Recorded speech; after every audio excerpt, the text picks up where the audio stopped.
Capucine Guillon, and I'm very proud to say that I am one of the closest friends of our next senior speaker, Arden.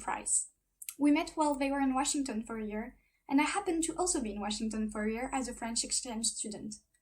We quickly became extremely close, two foreigners in the land of Starbucks and pine trees. During that short year, I got to know Arden pretty well, and I am absolutely not surprised that they are graduating this year. They are very smart, and on top of that, hardworking, making it easy for them to succeed at whatever they set their mind to. They are funny, talented, and a very supportive friend. They are a natural leader, a compassionate and kind one. They made me feel at home when home was so far away. And they are so much more, but I don't have enough time. I love them and I'm very proud of them. I hope you enjoy their speech. Thank you. Imagine this. It's the beginning of your freshman year. You've just moved away from the only city you've ever lived in, and you are now halfway across the country in a microscopic town where you don't know anyone, on a secluded island off the coast of Canada that's only accessible by ferry. Sounds terrifying, right? Well, I don't have to imagine it. Hi, I'm Arden, and for reasons too convoluted to explain here, my mom and I decided to start a new life in Friday Harbor, Washington, just as I was beginning high school. I loved living in Austin and going to Ann Richards, and as much as I was sad to be leaving my friends and family, I was excited to go someplace new. I thought it would be fun, like an extended vacation on some beautiful island. Boy, was I wrong. That was the worst year of my life, no question. To start off, that friendly little island town isn't very friendly. Despite the fact that Friday Harbor's economy relies solely on tourism, and the place is filled to the brim with summer homes and overpriced whale watching tours, they hate anyone who isn't from there. And that attitude didn't change when we moved there. They were hostile and mean and treated us like outsiders no matter what we did to fit in. Not to mention the blatant homophobia and sexism that I had never before experienced on those levels, having grown up in Austin. And unsurprisingly, hateful towns have hateful high schools. Try as I might, no one would talk to me. Every time I tried to introduce myself, my classmates would give me the stink eye and then proceed to ignore me completely. And the cherry on top of all of this was the unstable living situation my mom and I were in. We had a roommate who constantly insulted and ignored me, who violated our privacy and threatened to kick us out when she knew we didn't have anywhere else we could go. Suffice to say, things were bad. I began struggling with seasonal affective disorder and situational depression. I knew moving to a new town would be hard, but I didn't know it would be this hard. I thought it was somehow my fault that things weren't working out, because I wasn't trying hard enough or because I was weak. But it wasn't my fault.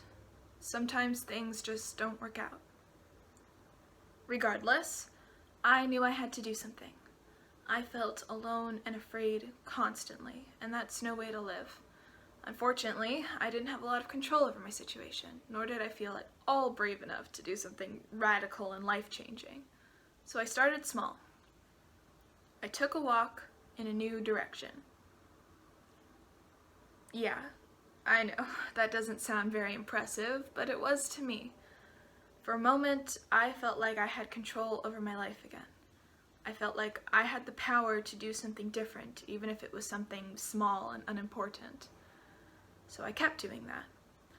Every day, I would try to do something new, something I had never done before, like order something at a restaurant that I hadn't tried, or wear some new shoes that weren't really my style, or sit at a different table at lunch, even if I was still sitting alone. I know it's not exactly like taking up skydiving or chainsaw juggling, but it still took courage. I was so afraid of doing the wrong thing, of standing out or messing up, that those small decisions felt huge to me. I felt like I was taking back some control over my life, little by little, and it worked. I ended up auditioning for the play, and going to tutorials and getting to know my teachers. It was like I was practicing bravery, so that I would have it when it really counted. And one day it did.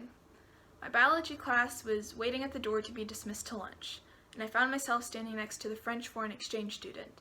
She was well-dressed, with perfect makeup, and always knew the answer to every question in class, so she was super intimidating.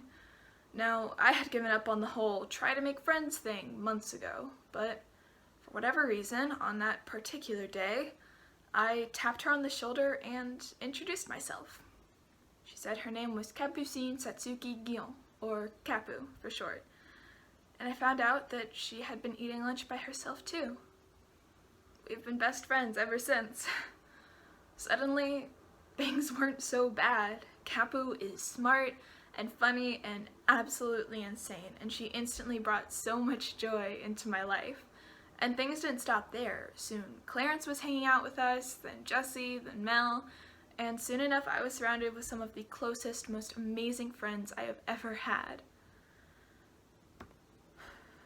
My life there never became great, but it became enough.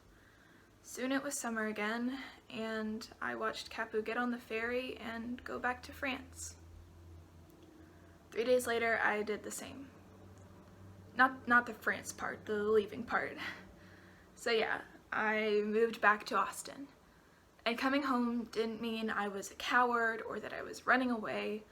I was making the best choice for me and my future because I knew, despite the friends and memories I had made, I wasn't happy there, and that wasn't going to change. I know there's probably a lot of you, especially juniors and seniors, who are worried about moving to a new town or even a new state when you go to college. Some of you might even be the new kid right now, and I want you all to know it's okay to be scared. Going somewhere new and starting over is really scary, and no matter where you go, things aren't going to be perfect. Stuff is going to go wrong, and there's going to be hard times, and whether you choose to tough it out or find someplace better, remember, you have control over your life. You have the power to change things. Be brave and be scared. There's no reason you can't do both.